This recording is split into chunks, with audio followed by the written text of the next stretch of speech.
Hi everyone, সবাই কেমন আছো? আর সবাইকে জানাই রাখি পূর্ণিমার অনেক অনেক শুভেচ্ছা ও ভালোবাসা। আমার দিদি ভাই বোনদের, দাদা ভাই ভাইদের, মানে ছোট বড় মিলিয়ে সবাইকে জানাচ্ছি রাখি বন্ধনের অনেক অনেক শুভেচ্ছা ও ভালোবাসা রইল অন্তর থেকে। ঠিক আছে? আর কি বলো তো বন্ধুরা, আমি কিন্তু বাপের বাড়িতে যাই না।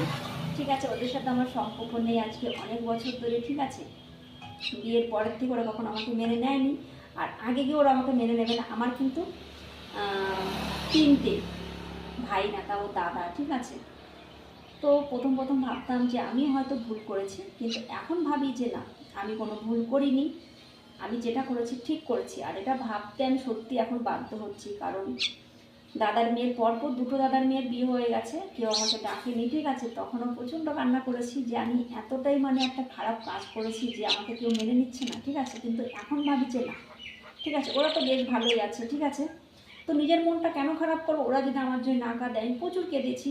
ঠিক আছে, বাপের বাড়ির জন্য, দাদাদের জন্য, মার জন্য। তো মার সাথে ফোনে কথা হয়। ঠিক আছে, মা আমার কাছে আজীবন থাকবে যতদিন মা বেঁচে আছে। ঠিক আছে, যেতে পারি আর না পারি, ভাইদের জন্য মা, দাদাদের জন্য আর কোনো জায়গা নেই মনে। ঠিক আছে, আর এটা একদম মন থেকে বলছি, ওদের জন্য আর এখন থেকে মন খারাপ করবো না আমি। ঠিক আছে বন্ধুরা, যা মন খারাপ করার করে নিয়েছি, আর করতে চাই না। যেটা হওয়ার না সেটা নিয়ে সত্যি আর ভাবি না। ঠিক আছে, তো তোমরা সবাই রাখি পূর্ণিমাটা ভালো করে এনজয় করো। ঠিক আছে, তোমাদের সবার জন্য অনেক অনেক ভালোবাসা রইল। আর দেখো, রোজ দিনের মতন চলে এসেছি ডিউটিতে, বাড়িতে রান্না করে এসেছি। আজকে তো শনিবার, বাড়িতে মটর ডাল করেছি আর একটা সবজি করছি। দেখো ঘেমে যাচ্ছি। বড়মাদের বাড়িতেও আজকে সিম্পল রান্না। তো চলো কি রান্না করছি তোমাদের সাথে সেটা আমি শেয়ার করছি, দেখতে থাকো। ঠিক আছে, প্রথম তো দেখো, এটা হচ্ছে মাসকলার ডাল। ঠিক আছে, প্রেসার কুকারে সিটি মেরে নিয়েছি, একটু ঘন করে করবো। এখানে দেখো বেগুন ভেজে নিয়েছি, কি সুন্দর হয়েছে কালারটা, দেখেছো? একটু চিনি দিয়েছি, তাহলে খেতে ভালো লাগবে।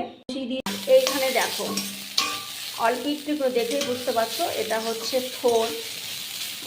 বড় মারও থোরটা খুব ভালো খায়, তো সেই কারণে তো থোরটা ভিতরে ভালো ছিল না, তো বড় মা বললো যেইটুখানি হয় সেইটুখানি ভাজো। তো সেইটুখানি দেখো সর্ষে ফোড়ন দিয়ে কাঁচা লঙ্কা দিয়ে এটাকে ভাজা করে নিচ্ছি। তো বন্ধুরা, এই ছিল আজকে রান্না। ঠিক আছে, তাহলে আর কি বলবো তোমাদের, সবাই ভালো থেকো, সুস্থ থেকো, আর রাখি পূর্ণিমাটা ভালো করে সবাই কাটাও। ঠিক আছে, সবার জন্য অনেক অনেক ভালোবাসা রইল। ঠিক আছে, আর প্রচণ্ড গরম লাগছে, দেখো ঘেমে অস্থির হয়ে যাচ্ছি। কী আর করবো বলো, কাজ করতে হবে, ডিউটিতে আমার আসতেই হবে। তো সবাইকে টাটা।